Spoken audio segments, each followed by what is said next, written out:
ಮಗು ಇನ್ಕ್ಯುಬೇಟರ್ನಲ್ಲಿ ತಯಾರು ಮಾಡುವ ಪ್ರಯೋಗ ಬಂದರೂ ಕೂಡ ತಾಯಿ ಗರ್ಭದಲ್ಲಿ ಬೆಳೆದು ಅದು ಹೊರಗಡೆ ಬರೋದೇ ಸಹಜವಾದ ಇದು ವೈವಿಧ್ಯಮಯ ದೇಶ. ಇದು ಕನ್ನಡ ಬೇರೆ, ತಮಿಳು ಬೇರೆ, ಮಲಯಾಳಂ ಬೇರೆ, ತೆಲುಗು ಬೇರೆ. AI ಅಂತ ಒಂದು ಬಂದಿದೆ, ಅದಕ್ಕೆ ಕರೆಕ್ಟಾಗಿ ಎಕ್ಸ್ಪ್ಲೈನ್ ಮಾಡಬೇಕು. ಈ ಥರದ ಒಂದು ಸಿಚುವೇಶನ್, ಈ ಥರದ ಒಂದು ಜಾನರು, ಈ ಥರದ ಒಂದು ಲಿರಿಕ್ ಬೇಕು ನನಗೆ ಅಂತ ಕರೆಕ್ಟಾಗಿ ಕೊಟ್ಟರೆ ಸರ್ 10 ಸೆಕೆಂಡಲ್ಲಿ ಹಾಡು ರೆಡಿ ಮಾಡಿಕೊಟ್ಬಿಡುತ್ತೆ. ಹುಟ್ಟಿದವನಿಗೆ ಹುಟ್ಟಿನ ಸುಖ ಹೇಗಿರುತ್ತೆ ಅಂತ ಹೆಂಗೆ ಗೊತ್ತಿರುತ್ತೆ, ಹೆತ್ತ ಅಮ್ಮನಿಗೆ ಗೊತ್ತಿರುತ್ತೆ, ಹೆತ್ತ ಅಪ್ಪನಿಗೆ ಗೊತ್ತಿರುತ್ತೆ, ನೋಡಿದ ತಂದೆ ತಾಯಿಗಳಿಗೆ ಬಂಧುಗಳು ಗೊತ್ತಿರುತ್ತೆ. ನಮಗೇನು ಈ ನಿರ್ದೇಶಕರಿಗಿಂತಲೂ ಇಲ್ಲಿನ ಚಿತ್ರಕಥಾ ಲೇಖಕರಿಗಿಂತಲೂ ಕನ್ನಡದ ಕಥೆಗಾರರು ಇಲ್ಲಿನ ಬದುಕನ್ನು ಚೆನ್ನಾಗಿ ಆಸ್ವಾದಿಸಿರ್ತಾರೆ. ಅದರಲ್ಲಿರುವ ಸೊಗಸನ್ನು ಚಿಕ್ಕದಾಗಿ ಅದರಲ್ಲಿ ಕೊಟ್ಟಿರ್ತಾರೆ. ನೀವು ಅದನ್ನು ಅಳವಡಿಸ್ಕೊಳ್ಳೋದ್ರ ಮುಖಾಂತರ ಜನರಿಗೆ ಡೈರೆಕ್ಟಾಗಿ ಕನೆಕ್ಟ್ ಆಗ್ತೀರಿ. ಪ್ರೇಮಲೋಕ ಅಂದರೆ ಹಂಸಲೇಖ ಅದು ವ್ಯಾಲ್ಯೂ ಫ್ರೀಡ್ ಅಂತ. ಈ ಬ್ರಾಹ್ಮಣ ವಿರೋಧಿ ಅಂತ ಹೇಳ್ಬಿಟ್ಟು ನಮ್ಗೆ ಸ್ವಲ್ಪ ನಗು ಬಂತು ನನಗೆ ಫಸ್ಟಿಗೆ ಕೇಳಿದಾಗ. ಯಾಕಂತ ಹೇಳಿದ್ರೆ ನೀವು ಚಿತ್ರರಂಗಕ್ಕೆ ಪರಿಚಯಿಸಿದ ಬಹಳ ದೊಡ್ಡ ಕಲಾವಿದರೆಲ್ಲ ಬಹಳ ಅಲ್ಲ, ಎಲ್ಲರೂ ಬ್ರಾಹ್ಮಣರೇ. ಒಬ್ಬ ದೇಶಿನ ಬೆಳೆಸ್ಬೇಕು ಅಂತ 20 ವರ್ಷ ಕಷ್ಟಪಟ್ಟಿದ್ದೀನಿ, ಒಬ್ಬನು ನನ್ನ ಶ್ರಮಕ್ಕೆ ಬರಲೇ ಇಲ್ಲ. ನಮಸ್ಕಾರ ವೀಕ್ಷಕರೇ, ನಮ್ಮ ಜೊತೆಗೆ ಇವತ್ತು ಹಂಸಲೇಖ ಅವರಿದ್ದಾರೆ. 2 ದಿನಗಳ ಹಿಂದೆ ಹುಟ್ಟುಹಬ್ಬವನ್ನು ಆಚರಿಸಿಕೊಂಡು ಇನ್ನಷ್ಟು ಯಂಗ್ ಆಗಿ ಕಾಣಿಸ್ತಾ ಇದ್ದಾರೆ, ಬಹಳ ಎನರ್ಜೆಟಿಕ್ ಆಗಿದ್ದಾರೆ. ಅವರ ಅದೇ ನಗುಮುಖ ಕೂಡ ನಾವು ನೋಡ್ತಾ ಇದ್ದೀವಿ. ಸರ್, ಹೇಗಿತ್ತು ಬರ್ತ್ಡೇ? ಹುಟ್ಟಿದವನಿಗೆ ಹುಟ್ಟಿನ ಸುಖ ಹೇಗಿರುತ್ತೆ ಅಂತ ಹೆಂಗೆ ಗೊತ್ತಿರುತ್ತೆ, ಹೆತ್ತ ಅಮ್ಮನಿಗೆ ಗೊತ್ತಿರುತ್ತೆ, ಹೆತ್ತ ಅಪ್ಪನಿಗೆ ಗೊತ್ತಿರುತ್ತೆ, ನೋಡಿದ ತಂದೆ ತಾಯಿಗಳಿಗೆ ಬಂಧುಗಳು ಗೊತ್ತಿರುತ್ತೆ. ನಮಗೇನು ತುಂಬ ಮೊದಲನೇ ಹುಟ್ಟುಹಬ್ಬದಲ್ಲಿ ನಾನು ಅಳ್ತಾ ಇದ್ದೆ, ಇವಾಗ ನಾನು ಹುಟ್ಟದ ಹಬ್ಬದಲ್ಲಿ ನಾನು ನಗ್ತಾ ಇದ್ದೇನೆ. ನಗು ನಮ್ಮ ಸುಖ. 1973 ನೀನಾ ಭಗವಂತ, ನಿಮ್ಗೆ 22 ವರ್ಷ. ಆವಾಗ ಒಂದು ಮೊದಲ ಸಿನಿಮಾ ಹಾಡನ್ನು ಬರೆಯುವಾಗ, ಈಗ ನಾದಬ್ರಹ್ಮವನ್ನು ದಾಟ್ಕೊಂಡು ಮುಂದಕ್ಕೆ ಹೋಗಿದ್ದೀರಿ ನೀವು. ನಾನು ಇನ್ನೇನು ಹೇಳೋದಿಲ್ಲ, ಅದಕ್ಕೆ ಫಿಕ್ಷನ್ ಏನು ಹೇಳೋದಿಲ್ಲ. ಒಂದ್ಸಲ ಹಿಂತಿರುಗಿ ನೋಡಿದಾಗ ಆ ಸಂದರ್ಭ, 73ರ ಸಂದರ್ಭ ಹೇಗಿತ್ತು? ಏನು ಉತ್ಸಾಹ, ಬರೀ ಉತ್ಸಾಹ. ಏನು ಸಿಕ್ಕಿದ್ರೂ ಅದನ್ನು ಹಾಡು ಮಾಡುವ ತಾಕತ್ತು, ಮತ್ತು ಎಲ್ಲವನ್ನ ಸ್ವಲ್ಪ ವಿರೋಧಿಸುವ ಗುಣ ಇದ್ದಂಥ ವಯಸ್ಸದು. ಹಾಗಾಗಿ ನಾನು ಬರೆದ ಹಾಡಿಗೂ ಆ ಹಾಡಿನ ಕಂಟೆಂಟ್ಗೂ ನನ್ನ ವ್ಯಕ್ತಿತ್ವಕ್ಕೂ ಏನು ಸಂಬಂಧ ಇಲ್ಲ. ಅದೊಂದು ಸಿನಿಮಾ ಸನ್ನಿವೇಶ ಅದು. ಆವಾಗ ಇಡೀ ದಕ್ಷಿಣ ಭಾರತದಲ್ಲಿ ಶಿವಾಜಿ ಗಣೇಶನ್ ಅವ್ರದ್ದು ಒಂದು ಹಾಡು ತುಂಬ ಪ್ರಖ್ಯಾತವಾಗಿತ್ತು, ಪೋನಾಲ್ ಪೋಗಟ್ಟು ಪೋಡ ಅಂತ. ಸೊ ಆ ಹಾಡನ್ನು ಅನುಕರಿಸದೇ ಇರೋರೇ ಇಲ್ಲ. ಅದನ್ನು ಕನ್ನಡದಲ್ಲೂ ತರಬೇಕು ಅಂತ MN ಪ್ರಸಾದ್ ಅವರಿಗೆ ಇಷ್ಟ. ಸರಿ, ನನ್ನನ್ನು ಕರ್ಕೊಂಡ್ಬಂದರು. ಆಲ್ರೆಡಿ ಅದನ್ನು ನಮ್ಮ ಜರ್ನಲಿಸ್ಟ್ ಒಬ್ಬರು ಸೀನಿಯರ್ ಇದ್ದರು, HM ನಾಗರಾಜರಾವ್ ಅಂತ, ಅವರನ್ನು ಕರೆಸಿ ಅದನ್ನು ಟ್ರೈ ಮಾಡಿದ್ದಾರೆ. ಅವರು ಬರೆದಿದ್ದಾರೆ, ಅವ್ರಿಗೆ ಇಷ್ಟವಾಗಿಲ್ಲ ಅದು. ಆ ಸಿನಿಮಾದ ಒಬ್ಬ ಪ್ರೊಡಕ್ಷನ್ ಮ್ಯಾನೇಜರ್ ರಾಜಗೋಪಾಲ್ ಅಂತ, ನನ್ನ ಪ್ರತಿಭೆಯನ್ನು ಕಂಡಂಥ ಒಬ್ಬ ಗೆಳೆಯ, ಆ ಸಿನಿಮಾಕ್ಕೆ ಪ್ರೊಡಕ್ಷನ್ ಮ್ಯಾನೇಜರ್. ನಾಟಕ ರಂಗದಲ್ಲಿ ಅವನು ನನಗೆ ಪರಿಚಯ, ನಾವಲ್ಲೆಲ್ಲ ಸ್ವಲ್ಪ ರೆಬಲ್ ಆಗಿರ್ತಿದ್ವಿ. ಅವನು ನನ್ನನ್ನು ಕರ್ಕೊಂಡೋಗಿ ಪ್ರಸಾದ್ ಪರಿಚಯ ಮಾಡಿಸ್ತು. ಇವನು ಸ್ವಲ್ಪ ಡೈನಾಮಿಕ್ ಆಗಿ ನಾನು ಬರೀತಾನೆ.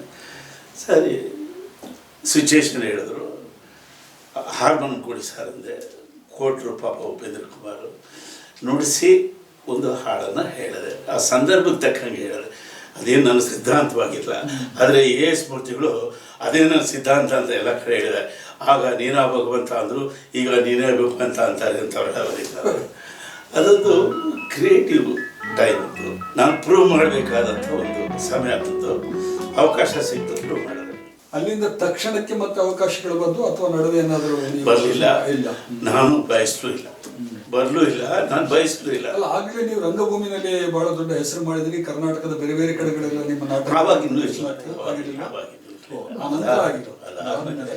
ಅದಾದಮೇಲೆ ನಾನು ಒಂದು 2-3 ಸಿನಿಮಾಕ್ಕೆ, ಅದೇ MN ಪ್ರಸಾದ್ ಅವ್ರ ಸಿನಿಮಾಕ್ಕೆ ದೆವ್ವದ ಮನೆ ಅಂತ ಒಂದು ಸಿನಿಮಾ ಮಾಡಿದ್ರು. ಅದಕ್ಕೂ ಕೆಲಸ ಮಾಡಿದ್ದೆ ಡೈಲಾಗ್ ರೈಟರಾಗಿ.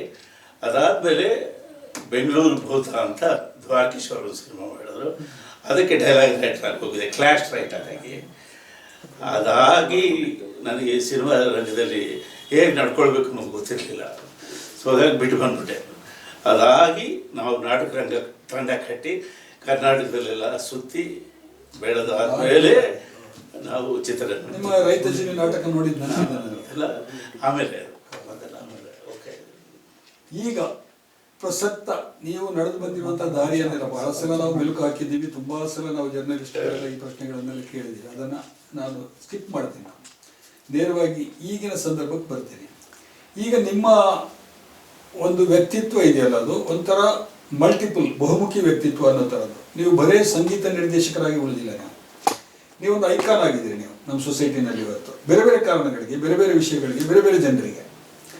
ಈ ರೋಲ್ ಇದೆಯಲ್ಲ, ಈ ರೋಲ್ ಹೇಗೆ ಅನಿಸುತ್ತಾ ಇದೆ ನಿಮಗೆ? It's a natural role, it's an actual role. ಈಗ ನಾಸ್ತಿಕನಾಗಿರ್ಬೇಕಾ ಆಸ್ತಿಕನಾಗಿರ್ಬೇಕಾ ಅನ್ನೋದೊಂದು ಸಮಾಜದ ಸಮಸ್ಯೆ. ನನಗೆ ಆ ಸಮಸ್ಯೆನೇ ಇಲ್ಲ. ನಾವು 50-50. ನಾಸ್ತಿಕನಾಗದವನು ಆಸ್ತಿಕನಾಗಕ್ಕಾಗಲ್ಲ, ಆಸ್ತಿಕನಾಗದವನು ನಾಸ್ತಿಕನಾಗಕ್ಕಾಗಲ್ಲ. ಇದು ನ್ಯಾಚುರಲ್ ಫಾರ್ಮೇಟ್ ಇದೆ ಆ್ಯಕ್ಚುಲಿ.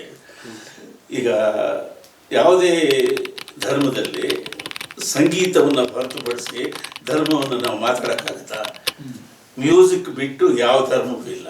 ಆದ್ದರಿಂದ ಮ್ಯೂಸಿಕ್ನಲ್ಲಿ ನಾವಿದ್ದರೆ ಧರ್ಮವನ್ನು ಗೌರವಿಸಬೇಕು. ಧರ್ಮವನ್ನು ಗೌರವಿಸಿದರೆ ಸ್ಪಿರಿಚುಯಾಲಿಟಿನ ಮೆಚ್ಚಲೇಬೇಕು. ನಮ್ಮ ಕಾನ್ಸೆಪ್ಟ್ ಏನು? ವೈಚಾರಿಕತೆ ವಿಜ್ಞಾನಕ್ಕೆ ಮತ್ತು ಶಿಕ್ಷಣಕ್ಕೆ ಬೇಕೇ ಬೇಕು, ಬಟ್ ಬದುಕಿಗೆ ತನ್ಮಯತೆ ಬೇಕು. ಅಲ್ಲಿ ನೀವು ವೈಚಾರಿಕತೆ ಇಟ್ಕೊಂಡ್ರೆ ನಿಮ್ಮ ಪ್ರೀತಿ, ಪ್ರೇಮ, ಪ್ರಣಯ, ಬಂಧುತ್ವ, ಸಂಬಂಧ, ಸುಖ, ನೆನಪುಗಳು ಇದೆಲ್ಲ ಚೆನ್ನಾಗಿರಲ್ಲ. ಏನು ಮೆಕ್ಯಾನಿಕಲ್ ಆಗಿ ನೀವು ಪ್ರಶ್ನೆ ಮಾಡ್ಕೊಳಕ್ಕಾಗತ್ತೆ ಅಲ್ವೇ? ಆದ್ದರಿಂದ ಎಲ್ಲವೂ ಬೇಕು. It's A total package. ನಾವು 50-50. ಅಂದರೆ ಆಸ್ತಿಕತೆ ಅನ್ನೋದು ಮೂಢನಂಬಿಕೆಗಳ ಆಧಾರದ ಮೇಲೆ ಇರಬಾರ್ದು ಅಂತ ನೀವು ಹೇಳ್ತಾ ಇದ್ರಿ ಅಷ್ಟೇ. ನಂಬಿಕೆ ಅಂತ ಇದ್ರೆ ಮೂಢನಂಬಿಕೆ ಅಂದರೆ ಅದರಿಂದ ಗಾಢ ನಂಬಿಕೆ ಇರುತ್ತೆ. ಗಾಢ ನಂಬಿಕೆ ಬೆಳಕಾಗುತ್ತಾ? ನಿಮ್ಮ ತಂದೆ, ನಿಮ್ಮ ತಾತ, ಮುತ್ತಾತರ ಬಗ್ಗೆ ಮಾತಾಡ್ಬೇಕಂದ್ರೆ ಅದೊಂದು ಗಾಢ ನಂಬಿಕೆ ಆಗುತ್ತೆ. ಅವ್ರನ್ನ ಪೂಜೆ ಮಾಡೋದು, ಅವ್ರ ಎದುರಿಗೆ ಕೋಳಿ ಕುಯ್ದಿಡೋದು, ಎಂಡ ಇಡೋದು, ಅದೆಲ್ಲ ಮೌಢ್ಯ ಅನಿಸುತ್ತೆ. ನಿಮ್ಮ ಗಾಢ ನಂಬಿಕೆ ಇದ್ದೇ ಮೂಢನಂಬಿಕೆಗಳಿದ್ದೇ ಇರ್ತವೆ. ವೈಚಾರಿಕವಾಗಿ ಕಾಲಕ್ಕೆ ತಕ್ಕಂಗೆ ಯಾವ್ದು ಬೇಕೋ ಅದು ಮಾಡಬೇಕು. ಕೆಲವು ಆಚರಣೆಗಳನ್ನು ನಮ್ಮ ಮಕ್ಕಳೇ ಒಪ್ಪಲ್ಲ. ನಮ್ಮ ಅಪ್ಪನಿಗೆ ಬುದ್ಧಿ ಇಲ್ಲ ಅದೆಲ್ಲ ಮಾಡ್ತಾನೆ ಅಂತಾರೆ. ಅದೆಲ್ಲ ಜನ್ರೇಷನ್ಸು ಅದನ್ನೆಲ್ಲ ಬದಲಾವಣೆ ಕೇಳ್ತಾ ಇರುತ್ತೆ. ಸುಧಾರಣೆ ಮಾಡ್ಕೊಳ್ಳೋದಕ್ಕೆ ಏನು ತಪ್ಪು? ಅಲ್ಲ, ಬಹಳಷ್ಟು ವಿರೋಧಗಳು ಬಂತು. ನೀವು ಈ ಥರ ಓಪನ್ ಆಗಿ ಮಾತಾಡ್ತೀರಲ್ವಾ, ಓಪನ್ ಆಗಿ ಮಾತಾಡಿದ ತಕ್ಷಣ ಒಂದು ಪ್ರಶಾಂತವಾಗಿರುವಂಥ ಕೊಳಕ್ಕೆ ಒಂದು ಕಲ್ಲು ಹೊಡೆದಂಗೆ ಆಗುತ್ತೆ. ಬಹಳಷ್ಟು ವಿರೋಧಗಳು ಬಂತು. ನೀವು ಅದನ್ನು ಎದುರಿಸಿ ನಿಂತ್ಕೊಂಡ್ರೆ ನಿಮ್ಮ ನಿಲುವಿನಲ್ಲಿ ನೀವು ಯಾವುದೇ ಬದಲಾವಣೆ ವಿರೋಧಿಸಿದವರೆಲ್ಲ ಅವರೇ ಉತ್ತರ ಕಂಡುಕೊಂಡವರೇ. ನನ್ನನ್ನು ಹೇಗೆ ವಿರೋಧಿಸಿದ್ದಾರೆ? ಕ್ವಶನ್ ಮಾಡಿದ್ದಾರೆ. ಯಾಕೆ? ನಾನು ಕ್ವಶನ್ ಮಾಡಿದ್ದಕ್ಕೆ ಅವ್ರು ನಾನು ಕ್ವಶನ್ ಮಾಡಿದ್ದಾರೆ ಅಷ್ಟೇ. ಮಿಕ್ಕಿದ ಎಲ್ಲ ಉತ್ತರಗಳು ಎಲ್ರಿಗೂ ಗೊತ್ತಿದೆ, ಎಲ್ಲರಲ್ಲೂ ಅದು ಮನಸ್ಸಿನಲ್ಲಿ ಇದ್ದದ್ದೇ. ಅದು ಈ ಬ್ರಾಹ್ಮಣ ವಿರೋಧಿ ಅಂತ ಹೇಳ್ಬಿಟ್ಟು ನಮ್ಗೆ ಸ್ವಲ್ಪ ನಗು ಬಂತು ನನಗೆ ಫಸ್ಟಿಗೆ ಕೇಳಿದಾಗ. ಯಾಕಂತ ಹೇಳಿದ್ರೆ ನೀವು ಚಿತ್ರರಂಗಕ್ಕೆ ಪರಿಚಯಿಸಿದ ಬಹಳ ದೊಡ್ಡ ದೊಡ್ಡ ಕಲಾವಿದರೆಲ್ಲ ಬಹಳ ಅಲ್ಲ, ಎಲ್ಲರೂ ಬ್ರಾಹ್ಮಣರೇ. ಒಬ್ಬ ದೇಶಿನ ಬೆಳೆಸ್ಬೇಕು ಅಂತ 20 ವರ್ಷ ಕಷ್ಟಪಟ್ಟಿದ್ದೀನಿ. ಒಬ್ಬನು ನನ್ನ ಶ್ರಮಕ್ಕೆ ಬರಲೇ ಇಲ್ಲ. ನಮಗೆ ಉದ್ಯಮ ಮುಖ್ಯವಾಗಿದ್ದರೆ ಬ್ರಾಹ್ಮಣ ಆದರೆ ಏನು, ಅಬ್ರಾಹ್ಮಣ ಆದರೆ ನಮಗೆ ಉದ್ಯಮಕ್ಕೆ ದುಡಿಯೋರು ಬೇಕಾಗಿತ್ತು. ಉದ್ಯಮ ಸುಲಲಿತವಾಗಿ ಸಾಗೋದಕ್ಕೆ ಯಾರು ಬೇಕೋ ಅವ್ರನ್ನೆಲ್ಲ ನಾವು ಬಳಸಿದ್ವಿ, ಪ್ರೀತಿಯಿಂದ ಬೆಳೆಸಿದ್ದೀವಿ. ಅವ್ರಿಗೂ ಅದೆಲ್ಲ ಗೊತ್ತಿದೆ. ಇಲ್ದಿದ್ರೆ ನಮ್ಮನೇಲಿ ಬದುಕಕ್ಕೆ ಬಿಟ್ಟಿದ್ದಾರೆ. ಯಾರೋ ಮೂರನೇವ್ರು ಹೇಳ್ತಾ ಇದ್ದಾರೆ, ಇದು ಹಿಂಗೆ ಹೇಳೋರು ಮೂರನೇವ್ರು ಹೇಳ್ತಾ ಇದ್ದಾರೆ. ಯಾಕೆ ಬಂತದು? ಹೇಳೋರು ಹೇಳ್ಕೊಳ್ಳಿ, ಯಾಕೆ ಬಂತದು? ನಮ್ಮವ್ರನ್ನ ಬೆಳೆಸ್ತೀವಿ ಅನ್ನೋದು ಅವ್ರಿಗೆ ಇಷ್ಟವಾಗಿಲ್ವೇನೋ. ನಮ್ಮವ್ರು ನಾವು ಬೆಳೆಸ್ಬಾರ್ದೆ. ಈಗ ಶಕ್ತಿ ಇರೋರಿಗೆ ಭದ್ರತೆ ಕೊಡೋದು ಕಾನೂನಿನ ನಿಯಮ. ಶಕ್ತಿ ಇಲ್ದಿರೋರಿಗೆ ಶಕ್ತಿನೇ ಕೊಡ್ಬೇಕು. ನಾವು ಶಕ್ತಿ ಇಲ್ದಿರೋರಿಗೆ ಶಕ್ತಿ ಕೊಡುವಾಗ ಯಾರಿಗೂ ನೋವಾಗ್ಬೋದೇನೋ, ಅದೆಲ್ಲ ನಾವು ಲೆಕ್ಕಕ್ಕಿಡಂಗಿಲ್ಲ. ನಮ್ಮ ಮಕ್ಕಳನ್ನ ನಾವು ಸಾಕಲೇಬೇಕು. ಈ ದೇಶಿ ಅನ್ನೋ ಶಬ್ದನ ಬಹಳ ಸಲ ಇತ್ತೀಚೆಗೆ ನೀವು ಹೇಳಿದ್ದೀರಿ ನೀವು. ಬಟ್ ನೀವೇ ಹೇಳಿದ್ರಿ ನನಗೆ, ನಾನು ಮಾತಾಡುವಾಗ ಹಿಂದೆ ಮಾತಾಡುವಾಗಲೂ ಕೂಡ ಇಲ್ಲ, ನಾನು ಏನು ತಲುಪಬೇಕಾಗಿತ್ತು ಅದನ್ನು ತಲುಪಲಿಕ್ಕೆ ಆಗಲಿಲ್ವೋ ಅನ್ನುವಂಥದ್ದು. ನಿಮ್ಮ ಹೊಸ ಸಾಹಸಗಳು, ಸಂಗೀತ ಶಾಲೆದಿರ್ಬೋದು ಅಥವಾ ಒಂದು ಯೂನಿವರ್ಸಿಟಿ ಕಟ್ಟುವಂಥದ್ದು, ಇದೆಲ್ಲವೂ ಕೂಡ ಈಗ ಯಾವ ಇದರಲ್ಲಿದ್ದೀರಿ ನೀವೀಗ? ಎಲ್ಲ ಪ್ರಯೋಗಗಳು ಮಾಡಿ ಆಯಿತು. ನಾನು ಕೈಗೆತ್ಕೊಂಡ ಕೆಲಸ ಭಾಳ ಕ್ಲಿಷ್ಟಕರವಾದ ಕೆಲಸ. ಅದು ಒಬ್ಬ ಮಾಡುವ ಕೆಲಸ ಅಲ್ಲ.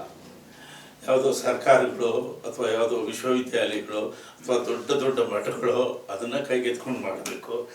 ನನಗೆ ಮಠ ಕಟ್ಟೋಕ್ಕೆ ಇಷ್ಟ ಇಲ್ಲ, ಎಂಪೈರ್ ಕಟ್ಟೋಕ್ಕೆ ಇಷ್ಟ ಇಲ್ಲ.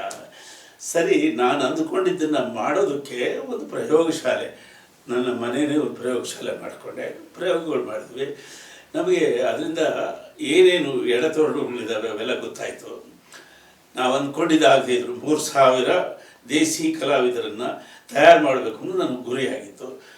ಅದು ಪ್ರಾಕ್ಟಿಕಲ್ ಆದ ಯೋಜನೆ ಅಲ್ಲ ಅಂತ ನನಗೆ 18 ವರ್ಷಗಳಲ್ಲಿ ಗೊತ್ತಾಯಿತು. ಬಟ್ ನನಗೇನು ರಿಗ್ರೆಟ್ಸ್ ಇಲ್ಲ.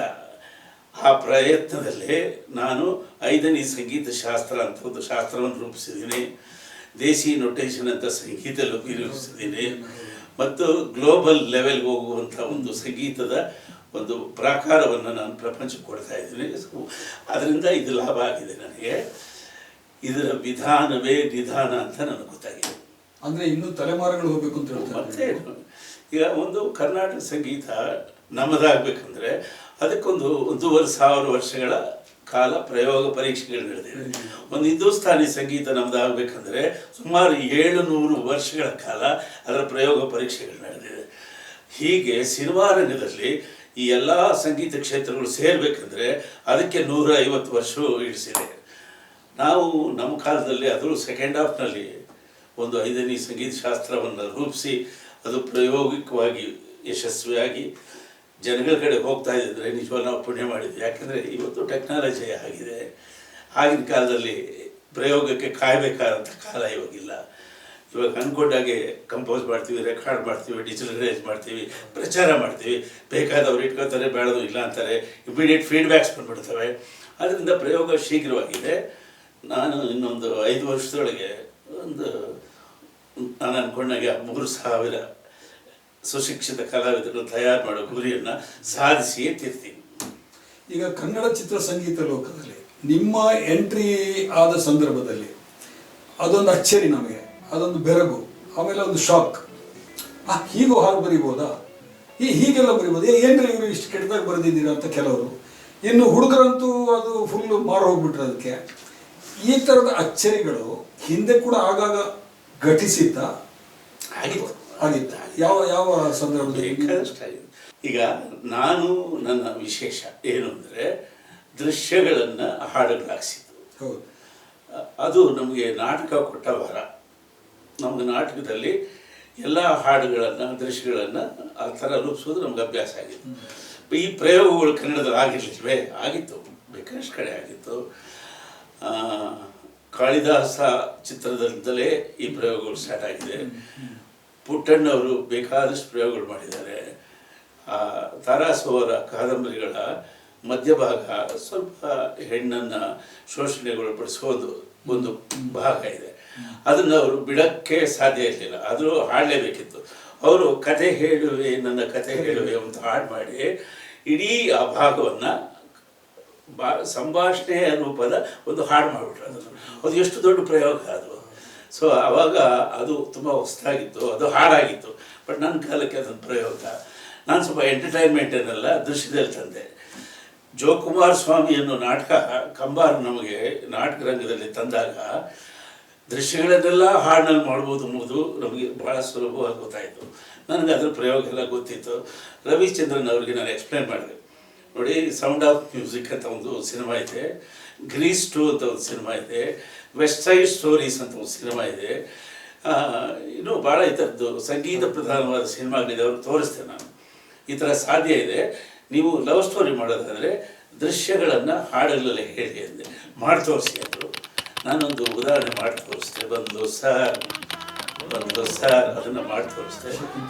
ಆಶ್ಚರ್ಯಪಟ್ಟವರು ಓಕೆ ಅಂದರು, ಧೈರ್ಯ ಕೊಟ್ಟರು, ಮುಗಿಸ್ತಿದ್ದೆ. ಬಟ್ ಅದು ಇವತ್ತಿಗೂ ಎವರ್ಗ್ರೀನ್ ಸರ್. ಅದು ನಮ್ಮ ಕನ್ನಡ ಚಿತ್ರರಂಗದ ಯಾವುದೇ ನಾವು ಹಾಡುಗಳನ್ನು ಈ ಥರದ್ದು ತಗೊಂಡ್ರೆ, ಕಥನ ಶೈಲಿ ನಾವು ಏನು ಅಂತ ಇದನ್ನೊಂದು ಗುರುತಿಸಿದರೆ ಸಾಹಿತ್ಯಿಕ ಭಾಷೆಯಲ್ಲಿ, ಅದು ಇವತ್ತಿಗೂ ಕೂಡ ಎವರ್ಗ್ರೀನ್. ಅದು ಅಂದರೆ ಇಡೀ ಒಂದು ಸೀಕ್ವೆನ್ಸನ್ನು ಕಟ್ಟಿಕೊಡುವಂಥದ್ದು. ಬಹುಶಃ ಆಮೇಲೆ ನೆನಪಿರಲಿ ಸಿನಿಮಾದಲ್ಲೂ ಕೂಡ ನೀವು ಇಡೀ ಸಿನಿಮಾದಲ್ಲಿ ಹಾಡಿನ ತುಣುಕುಗಳನ್ನು ನಡುವೆ ಕುಣಿಸಿ ನಮ್ಮ ಆರಂಭದಿಂದ ನೋಡಿ ಕೊನೆವರೆಗೂ ಕೂಡ ಆ ಮೂಡ್ ಕ್ರಿಯೇಟ್ ಮಾಡಲಿಕ್ಕೆ ಟ್ರೈ ಮಾಡಿದ್ರು. ಅಲ್ಲಿ ಎರಡು ಥರದಲ್ಲಿ ನಾವು ಅದನ್ನು ನೋಡಿದ್ವಿ. ಒಂದು ಈಶ್ವರಿ ಪ್ರೊಡಕ್ಷನ್ ಅವರದ್ದು ಒಂದು ಹೆಸರು ಕೂಡ ಬಹಳ ದೊಡ್ಡದಾಗಿ ಬೆಳೀತು. ಎರಡನೇದು ರವಿಚಂದ್ರನ್ ಅವರು ಕೂಡ ಬಹಳ ದೊಡ್ಡ ಮಟ್ಟದಲ್ಲಿ ಯಶಸ್ಸನ್ನು ಗಳಿಸಿದ್ರು. ಜೊತೆಗೆ ನೀವಿಬ್ರು ಮತ್ತೆ ಜೊತೆಯಾಗಿ ಬಹಳಷ್ಟು ಸಿನಿಮಾಗಳಲ್ಲಿ ಇದನ್ನು ಹೊಸ ಹೊಸ ಕಲ್ಪನೆಗಳನ್ನು, ಹೊಸ ಹೊಸ ಅನುಭವಗಳನ್ನು ಕಟ್ಟಿಕೊಟ್ಟು ನೀವು. ಆ ಪೀರಿಯಡ್ ಹೇಗಿತ್ತು ಅದು? ಇಷ್ಟಿದೆ ಕತೆ ಅಲ್ಲಲ್ಲ, ನೀವು ಅಂದ್ರೆ ಒಂದು ನೆನಪಿಸ್ಕೊಂಡ್ರೆ ಈಗ ಅದು ಇಷ್ಟು ದೊಡ್ಡ ಕತೆ, ಅದು ಎಕ್ಸ್ಪ್ಲೈನ್ ಮಾಡೋದು ಭಾಳ ಕಷ್ಟ. ಎಲ್ರಿಗೂ ಗೊತ್ತಿರೋ ವಿಷಯ ತಾನೇ ಅದೆಲ್ಲ. ಅವ್ರ ಜೊತೆ ಒಂದು 25 ಪಿಕ್ಚರ್ ಮಾಡಿದ್ವ, ಜಾಸ್ತಿ 25 ಪಿಕ್ಚರ್ ಮಾಡಿರ್ಬೋದು. ಅದೊಂದು ಎರ ಏಕೆ ಅದು ದೊಡ್ಡ ಕತೆ ಅದು. ಆ್ಯಕ್ಚುಲಿ ಈ ದೃಶ್ಯವನ್ನು ಹಾಡಿನಲ್ಲಿ ಹೇಳುವ ಪ್ರಯೋಗಕ್ಕೆ ಬಿ ವಿ ಕಾರಂತರು ಅವರ ಆಪ್ತ ವಲಯದಲ್ಲಿ ಭಾಳ ಭಾಳ ಹೋಗಲಿ ಅವರು ನಾನು ಮಾಡಬೇಕಾಗಿದ್ದ ಕೆಲಸ ಹಂಸಲೇಖ ಮಾಡ್ಬಿಟ್ಟ ಅಂತ ಅವ್ರು ಗೆಳೆಯರಲ್ಲಿ ಹೇಳ್ಕೊಂಡಿದ್ದಾರೆ. ಯಾಕೆಂದರೆ ಅವ್ರಿಗೆ ಆ ಶಕ್ತಿ ಇತ್ತು. ಕಾರಂತರಿಗೆ ನಾಟಕ, ದೃಶ್ಯ, ಸಂಗೀತ, ಅಳವಡಿಕೆ ಎಲ್ಲವೂ ಇತ್ತು. ವ್ಯಾಲ್ಯೂ ಫೀಲ್ಡ್ ಫೀಲಿಂಗ್ಸು ಅವರಲ್ಲಿ ತುಂಬ ಇದ್ದಿದ್ದರಿಂದ ರಂಜನೆಯನ್ನು ಕೊಡುವ ಸ್ವಾತಂತ್ರ್ಯ ಅವ್ರಿಗೆ ಇರಲಿಲ್ಲ. ನಾವು ಸ್ವಲ್ಪ ವ್ಯಾಲ್ಯೂ ಫ್ರೀ ಮಾಡಿಕೊಂಡು, ಗಿರೀಶ್ ಕಾಸರವರಲ್ಲಿ ಹೇಳ್ತಾರೆ ಪ್ರೇಮಲೋಕ ಅಂದರೆ ಹಂಸಲೇಖ ಅದು ವ್ಯಾಲ್ಯೂ ಫ್ರೀಡ್ ಅಂತ ಅವ್ರು ಹೇಳ್ತಾರೆ ಆ ಥರ. ಆದರೆ ನಾವು ಸಮಾಜಕ್ಕೆ ಒಂದು ಸವಾಲನ್ನು ಎದುರಿಸುವ ಪದ್ಧತಿಯನ್ನು ಅದನ್ನು ಹೇಳ್ಕೊಟ್ವಿ. ಅದು ವ್ಯಾಲ್ಯೂ ಫ್ರೀ ಅಲ್ಲ, ವ್ಯಾಲ್ಯೂ ಕ್ವಶನಿಂಗ್. ಅದು ಕ್ವಶನ್ ಮಾಡಿ ಹೇಳಿದ್ದೀವಿ. ಸೊ ಎಂಟರ್ಟೈನ್ಮೆಂಟನ್ನು ಸಂಗೀತದ ದೃಶ್ಯಗಳಲ್ಲಿ ನಾನು ತಂದಿದ್ದು ನನ್ನ ಗೆಲುವಿಗೆ ಮುಖ್ಯ ಕಾರಣ. ಅದಕ್ಕೆ ಒತ್ತು ಕೊಟ್ಟವರು ನಮ್ಮ ಯಜಮಾನರು. ಅವರು ಆ ಧೈರ್ಯ ಕೊಡಲಿಲ್ಲ ಅಂದರೆ ಅದೆಲ್ಲ ಹೇಗೆ ಸಾಧ್ಯ ಆಗಿದೆ. All credit goes to V Ravichandran. ಈಗ ಈ ಕನ್ನಡದ ವಾತಾವರಣದ ಬಗ್ಗೆ ಇದು ಬಹಳ ಮುಖ್ಯವಾದಂಥ ಪ್ರಶ್ನೆ ಅಂತ ನನಗೆ ಅನ್ಕೊಂಡು. ಒಂದು ರೀತಿಯಲ್ಲಿ ಸ್ವಲ್ಪ ಅಗ್ರೆಸಿವ್ ಆಗಿದ್ದಾರೆ ಕನ್ನಡಿಗರೀಗ. ಇಲ್ಲ, ಅಗ್ರೆಸಿವ್ನೆಸ್ಸೇ ಬೇಕು ಈಗ ಅನ್ನುವಂತಹ ಒಂದು ವಾದ ಕೂಡ ಬಹಳ ಬಲವಾಗಿ ಬರ್ತಾ ಇದೆ. ಬೇರೆ ಬೇರೆ ಕಾರಣಗಳಲ್ಲಿ ತೀರಾ ಇತ್ತೀಚೆಗಿನ 2 ಪ್ರಕರಣಗಳನ್ನು ನಾವು ನೋಡೋದಾದರೆ, ನಾವು ಸೋನು ನಿಗಮ್ ಅವ್ರದ್ದೊಂದು ಪ್ರಕರಣ ಆಯಿತು, ಕಮಲ್ ಹಾಸನ್ ಅವ್ರದ್ದೊಂದು ಪ್ರಕರಣ ಆಯಿತು. ಹಿಂದೆ ಎಲ್ಲ ಈ ಅಗ್ರೆಸಿವ್ನೆಸ್ ಬೇಕು ಅಂತ ಹೇಳಿ ಇರಲಿಲ್ಲ ನಮಗೆ. ನಾವು ಕನ್ನಡಿಗರು ಅಂತ ಹೇಳಿ ಹೇಳಿದಾಗ ಒಂದು ರೋಮಾಂಚನ ಇರ್ತಿತ್ತು, ಆಮೇಲೆ ಒಂದು ಎಲ್ಲರನ್ನ ಒಳಗೊಳ್ಳುವಂತಹ ಭಾವ ಇರ್ತಿತ್ತು. ಆದರೆ ಈಗ ಅಗ್ರೆಸಿವ್ನೆಸ್ ಬೇಕು ಅನ್ನುವಂಥ ಒಂದು ಸ್ಥಿತಿ ಬಂದಿದೆಯಾ ಕನ್ನಡಕ್ಕೆ? ಒಳ್ಳೇದಾಯ್ತಲ್ಲ ಸರ್, ಒಳ್ಳೇದಾಯ್ತಲ್ಲ. ಈಗ ಕನ್ನಡದ ಹಕ್ಕುಗಳ ಬಗ್ಗೆ ತಾತ್ವಿಕವಾಗಿ ಹೋರಾಟ ಮಾಡಿಸಿದ್ದವರು ಅನಕೃಷ್ಣರಾಯರು, ಮಹಾರಾಮಮೂರ್ತಿಯವರು. ಸೊ ತಾತ್ವಿಕವಾಗಿ ಅವರು ಹೋರಾಟ ಇತ್ತು. ತಾತ್ವಿಕವಾಗಿ ಈ ಮಾಯಾ ಸೈನ್ಯ ಅಂತ ಒಂದಿದೆ, ಘಟೋತ್ಕಚ ಪಡೆ ಅಂತ. ಅವರು ಇದರ ಚಿಂತೆ ಮಾಡಲ್ಲ, ಈ ತಾತ್ವಿಕತೆಯ ಚಿಂತೆ ಮಾಡಲ್ಲ. ಅವ್ರೇನು ಮಾಡ್ತಾರೆ, ಶಕ್ತಿ ಇದೆ ನಮಗೆ, ಹೋರಾಡ್ತೀವಿ ಅಂತಾರೆ. ಬಟ್ ಆ ಹೋರಾಟಕ್ಕೆ ಅವರು ಬೇಕು. ಆ ಘಟೋತ್ಕಚ ಪಡೆ ಇಲ್ಲ ಅಂದರೆ ನಮ್ಮ ಸಾಮಾನ್ಯ ಜನಕ್ಕೆ ಏನು ನಡೀತಿದೆ ಅಂತ ಗೊತ್ತಾಗಲ್ಲ. ಈ ತಾತ್ವಿಕದ ಹೋರಾಟ ಇತ್ತಲ್ಲ, ಅದು ಅಲ್ಲಿ ನಿಂತಿತ್ತು. ಈಗ ಪುಣ್ಯಾತ್ಮ ಆ ಕಮಲಾಸನ ನಾವು ಎಷ್ಟು ಥ್ಯಾಂಕ್ಸ್ ಹೇಳಬೇಕು ನಾವು. ಸೊ ಅವರು ಸುಮ್ಮನೆ ದುಡುಕಿ ಮಾತಾಡಿದ ಮಾತಿನಿಂದ ಈ ತಾತ್ವಿಕ ವಿಭಾಗದ ಎಲ್ಲ ವಿದ್ವಾಂಸರು ಮಾತಾಡ್ತಿದ್ದಾರೆ.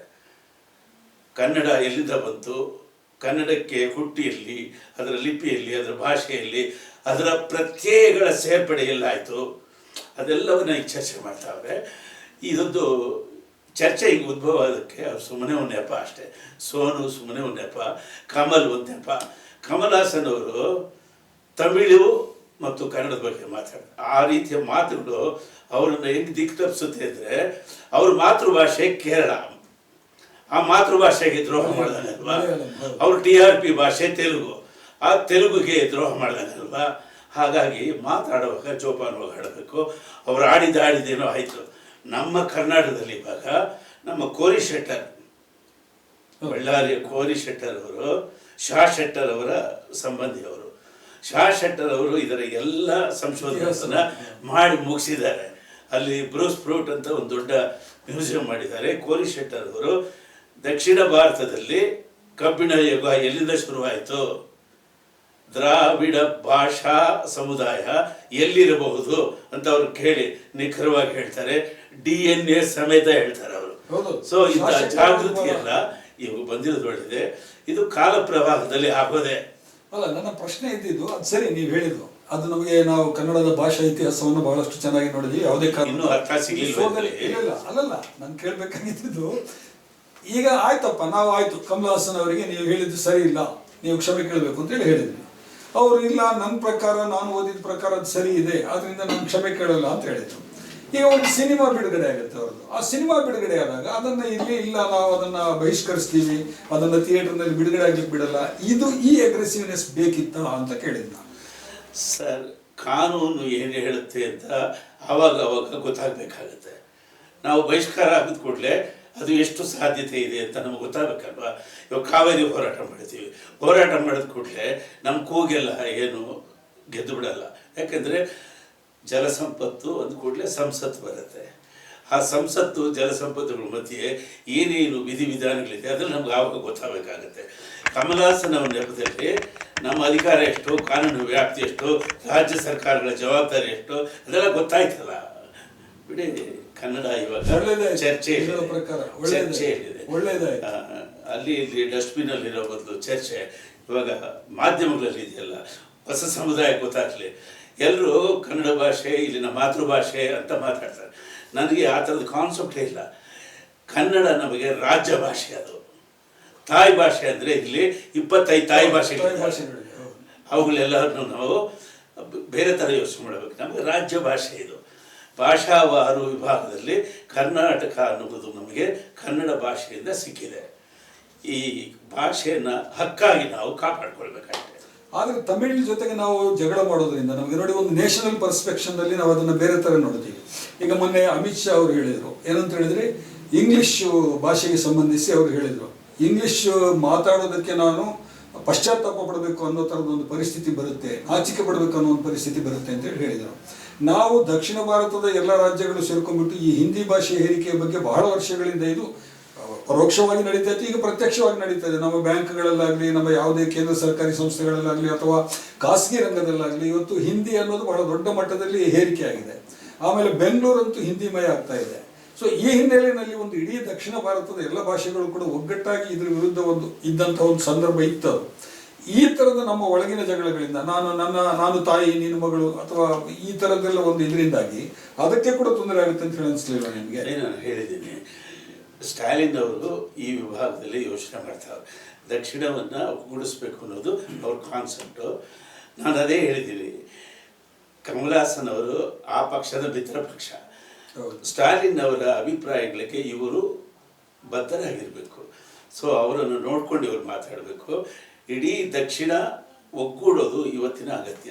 ಯಾಕಂದರೆ ಎಲ್ಲ ದಕ್ಷಿಣ ರಾಜ್ಯಗಳ ಬೆನ್ನಲ್ಲಿ ಸಮುದ್ರವೇ ಇದೆ. ಏನಿದೆ? ಸಮುದ್ರವೇ ಇದೆ. ಇನ್ನು ಹಿಂದಿ ಈ ರೂಪದಲ್ಲಿ ನಮ್ಮನ್ನು ತಳ್ಳಿದ್ರೆ ನಾವು ಬೀಳೋದು ಸಮುದ್ರಕ್ಕೆ. ನಾವೇನು ಬದುಕೋದು ಬೇಡವೇ? ಹಿಂದಿ ಭಾಷೆ ಅಂತ ನೀವು ಹೇಳ್ತಿದ್ದೀರಿ, ಅದು ಆರೀಕರಣದ ಮಹಾ ಒತ್ತಡ ಅದರೊಳಗಿದೆ. ಅದರಿಂದ ಇನ್ನು ನಮ್ಮನ್ನು ತಳ್ಳಿದ್ರೆ ನಾವು ಸಮುದ್ರಕ್ಕೆ ಬೀಳ್ತೀವಿ. ಅದರಿಂದ ಸಮುದ್ರಕ್ಕೆ ಬೀಳೋರು ನಾವು ಒಗ್ಗಟ್ಟಾಗಿ, ನೀವು ಅಲ್ಲಿರಪ್ಪ, ನಾವು ಇಲ್ಲಿರ್ತೀವಿ, ನಾವೆಲ್ಲ ಒಗ್ಗಟ್ಟಾಗಿರೋಣ ಅಂತ ಹೇಳುವ ಸಂದರ್ಭದಲ್ಲಿ ನಾವು. Yes sir. ಈಗ ಓಕೆ ಓಕೆ ಏನದು ಓಕೆ? ಓಕೆ ಅಂದರೆ ಏನು? ಓಕೆ ಅಂದರೆ ಸರಿ ಅಂತ. ಇದು ನಮ್ಮ ಅಧಿಭಕ್ತರಂತ ನಮ್ಮ ಸ್ನೇಹಿತರ ಕತೆ. ಹೌದು, ಮತ್ತೆ ನಾವು ಇದನ್ನು ಕೊಂಡ್ಕೊಂಡು ರೈಟ್ಸ್ ಕೊಂಡ್ಕೊಂಡೆ 5 ವರ್ಷ ಆಯಿತು. ಅಧಿಭಕ್ತರವರ ನನ್ನ ಹತ್ರ ಬೇಕಾಷ್ಟು ಕಥೆಗಳಿದ್ದಾವೆ.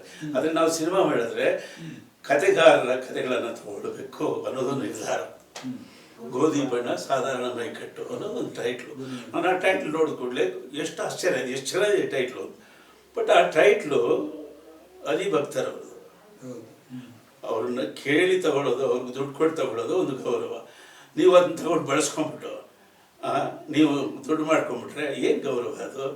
ಅವ್ರನ್ನ ಕರೆದು ಒಂದು ಉಪಕಥಾ ಶೀರ್ಷಿಕೆ ಅಂತ ಹೇಳ್ಕೊಂಡು ದುಡ್ಡು ಕೊಟ್ಟು ನಮ್ಗೆ ಹೆಸರು ಕೊಡ್ಬೋದಿತ್ತಲ್ವ.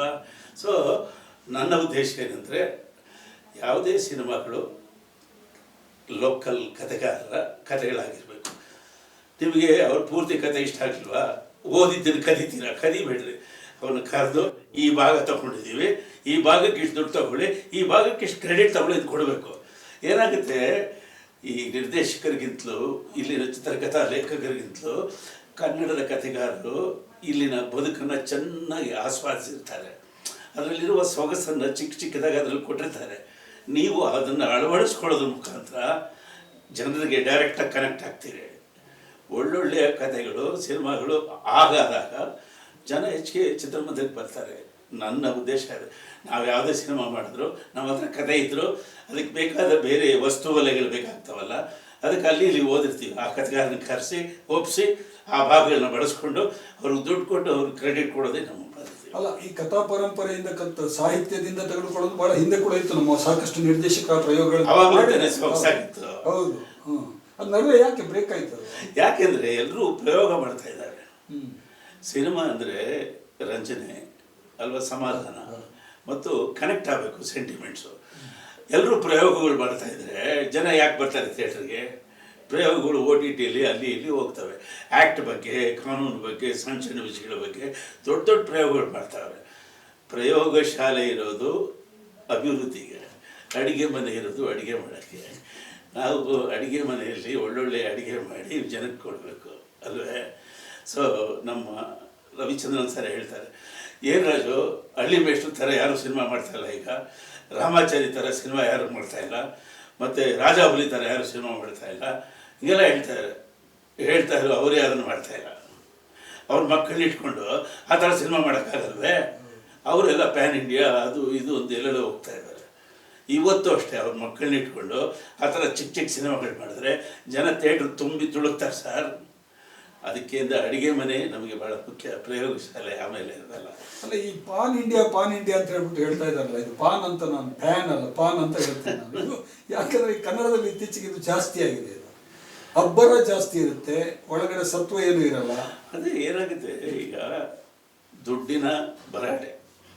ಈ ಟೆಕ್ನಾಲಜಿ ಏನು ಮಾಡಿದೆ, ತರ್ಜುಮೆಗಳನ್ನು ಬೇಗ ಮಾಡಿಕೊಡುತ್ತೆ, ಎಲ್ಲ ಭಾಷೆಗಳಿಗೂ ಅದನ್ನು ತಲುಪಿಸುತ್ತೆ. ಅವಾಗೇನಾಗುತ್ತೆ, ಸಿನಿಮಾ ಕಾಮನ್ ಕ್ವಾಲಿಟಿಗಳಿರಬೇಕು ಅಂತ ಯೋಚನೆ ಮಾಡ್ತಾರೆ. ಇದು ವೈವಿಧ್ಯಮಯ ದೇಶ. ಇದು ಕನ್ನಡ ಬೇರೆ, ತಮಿಳು ಬೇರೆ, ಮಲಯಾಳಂ ಬೇರೆ, ತೆಲುಗು ಬೇರೆ. ಸೊ ಅಲ್ಲಲ್ಲಿನ ವೈವಿಧ್ಯಗಳು ಮೆಲ್ಲಗೆ ಅದರಲ್ಲಿ ಸೆನ್ಸರ್ ಆಗ್ಬಿಡ್ತಾರೆ. ಕಾಮನ್ ಆಗಿ ಒಬ್ಬನೇ ನೋಡ್ಬೋದಾದಂಥ, ಒಬ್ಬನೇ ಹೊಡೆದಾಡ್ಬೋದಾದಂಥ, ಒಬ್ಬನೇ ಹಾಡ್ಬೋದಂತ, ಅಥವಾ ಹಾಡೇ ಇಲ್ಲದಂಥ ಸಿನಿಮಾಗಳು ಮಾಡ್ತಾರೆ. ಸೊ ಹಾಗಾಗಿ ಎಷ್ಟೊಂದು ಕಂಟೆಂಟ್ ಮಿಸ್ ಆಗ್ಬಿಡುತ್ತೆ ನೋಡಿ. ಹಾಡುಗಳಿದ್ರು ಹಾಡು ಏನಂತಲೇ ಗೊತ್ತಾಗಲ್ಲ ನಮಗೆ, ಸೌಂಡೇ ಕೇಳಿಸ್ತಾ ಇದೆ ಅಷ್ಟೇ, ಹಾಡು ಕೂಡ ಸೌಂಡೇ ಆಗ್ಬಿಡ್ತಾರೆ. ಹಾಗಾಗಿ ಈ ಸಿಂಗಲ್ ಟ್ರ್ಯಾಕ್ ಸಬ್ಜೆಕ್ಟ್ಗಳು ಏನು ಮಾಡ್ತವೆ, ವೈವಿಧ್ಯತೆಯನ್ನೆಲ್ಲ ತೆಗೆದುಹಾಕ್ಬಿಡ್ತವೆ. ನಾವೇನು ಮಾಡಬೇಕು, ನಮ್ಮ ಥರ ಸಿನಿಮಾ ಮಾಡಬೇಕು. ನೆನ್ನೆ ನನ್ನ ಮಗ ಹೇಳ್ತಾ ಇದ್ದ, ಹಿಟ್ ಸಿನಿಮಾ 5 ವರ್ಷಕ್ಕೊಂದು ಆಗುತ್ತೆ, ಮ್ಯಾಜಿಕ್ ಸಿನಿಮಾ 10 ವರ್ಷಕ್ಕೊಂದ್ಸರಿ ಆಗುತ್ತೆ. ಈ ಸ್ಪೋಕ್ ಅಬೌಟ್ ಕಾಂತಾರ ನೋಡಿ, ಅದರಲ್ಲಿರುವ ಕಡೆ 20 ನಿಮಿಷ ಒಂದು ದೈವಿಕತೆ, ದೈವತ್ತು ಮತ್ತು ಅದನ್ನು ಒಳಗೊಂಡು ಸ್ಪಿರಿಚುಯಾಲಿಟಿ ಇರಬಹುದಾದಂಥ ಒಂದು ಟಚನ್ನು ಕೊಟ್ಟಿದೆ. ಈ ಹಿಂದೆ ಅದ್ಯಾವುದು ಭಕ್ತ ಸಿರಿಯಾಳ ಅಂತ ಒಂದು ಸಿನಿಮಾ ಬಂತು. ಅದರಲ್ಲಿ ಭಕ್ತಿಯ ಪರಾಕಾಷ್ಠೆ, ದಾನದ ಪರಾಕಾಷ್ಠೆ. ಈಶ್ವರ ಬಂದವನೇ ಊಟಕ್ಕೆ ಅಂದ್ಬಿಟ್ಟು ಮಗನ್ನೇ ಕಡಿದು ಜಜ್ಜಿ ಬಚ್ಚಿ ಮಾಡಿ ಅವನಿಗೆ ಕೊಟ್ಟರು ಅಂತ ಒಂದು ಕಥೆ ಇದೆ.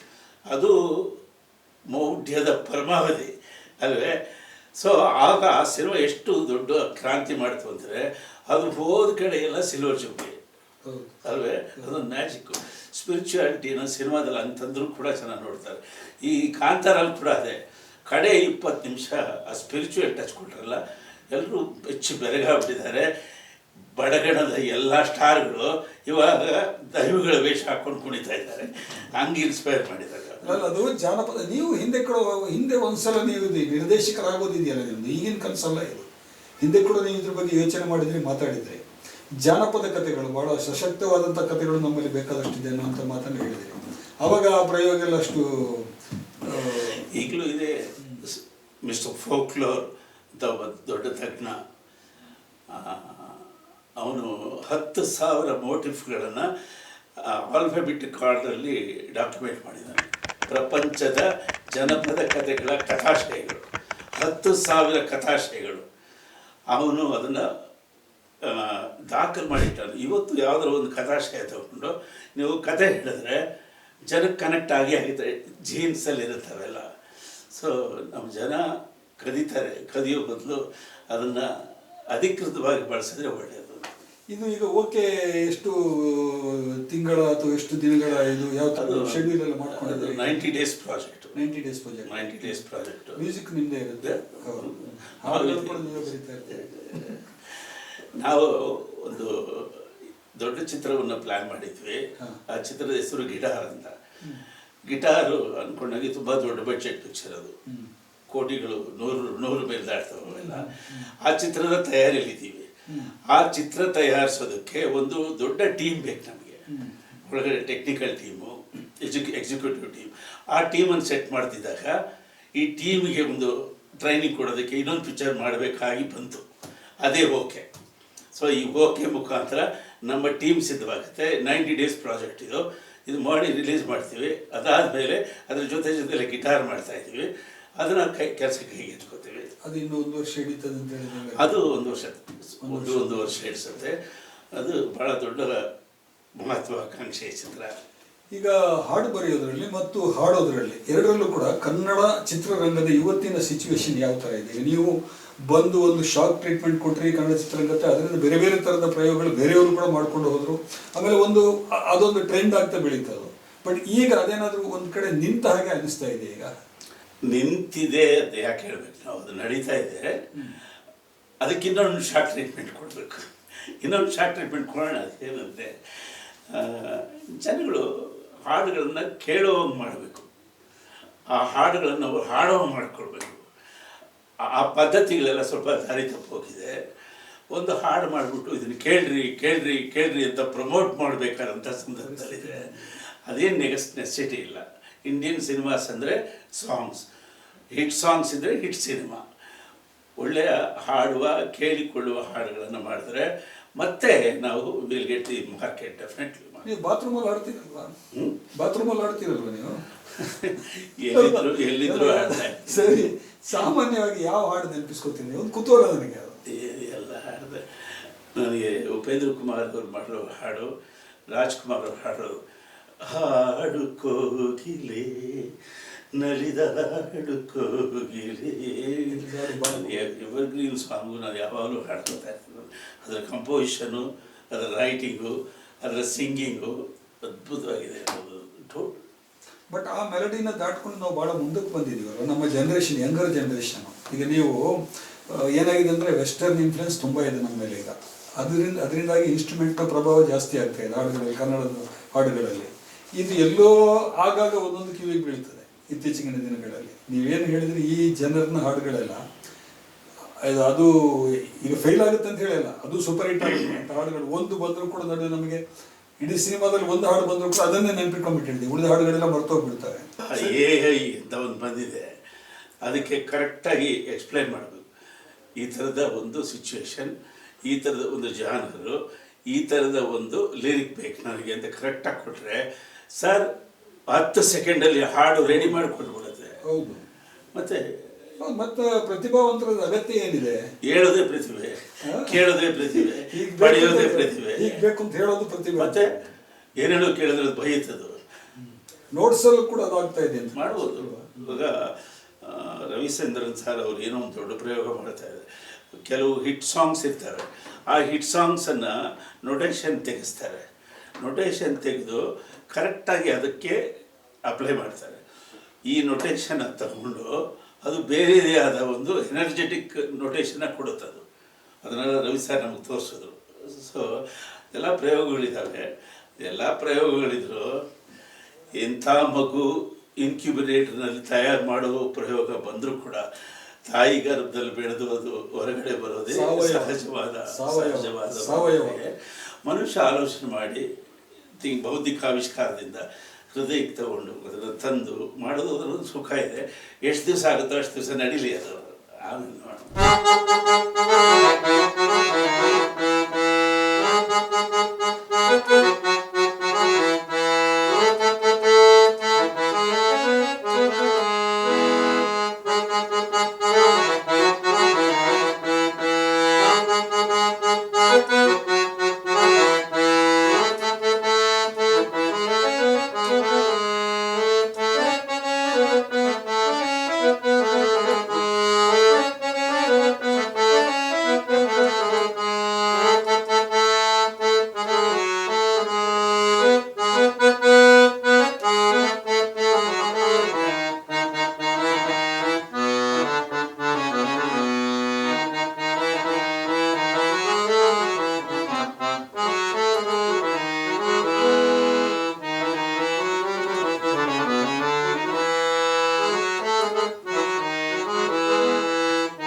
ತ್ರಿವರ್ಣ ನ್ಯೂಸ್ ಜೊತೆಗೆ ಹಂಸಲೇಖ ಅವರ ಕಾಲಯಾಪನೆ.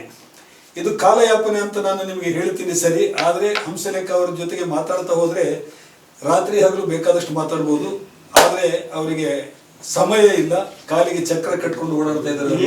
ಹೊಸದಾಗಿ ಒಂದು ಈಗ ನಿರ್ದೇಶಕರ ರೂಪದಲ್ಲಿ ನಮ್ಮ ಮುಂದೆ ಬರ್ತಾ ಇದ್ದಾರೆ ಅವರು. Sir, all the best sir. ನಿಮ್ಮ ನಿರ್ದೇಶನದ ಚಿತ್ರ ಬಹಳ ಯಶಸ್ವಿ ಆಗಲಿ. ಆಮೇಲೆ ಗಿಟಾರ್ ಅನ್ನುವಂಥ ಚಿತ್ರ ಕೂಡ ಬಹಳ ಬೇಗ ಬರಲಿ ನಮ್ಮ ಮುಂದೆ, ಮತ್ತು ಇನ್ನಷ್ಟು ನಿರ್ದೇಶನದ ಚಿತ್ರಗಳು ನಮ್ಗೆ ಬರಲಿ. ಯಾಕಂತ ಹೇಳಿದ್ರೆ ಅದರಲ್ಲಿ ನೀವು ಸಂಗೀತ ನಿರ್ದೇಶಕರಾಗಿ ಇದ್ದೇ ಇರ್ತೀರಿ. ನೀವು ನಿರ್ದೇಶಕರಾಗಿ, ಸಂಗೀತ ನಿರ್ದೇಶಕರಾಗಿ ನಿಮ್ಮ ಹೊಸ ಅವತಾರದಲ್ಲಿ ನೋಡೋದು ಬಹಳ ಸಂತೋಷದ ಸಂಗತಿ ಅಂತ ಹೇಳಿ ನಾನು ಮಾಡ್ತೀನಿ. ನಮಸ್ಕಾರ. ಓಕೆ.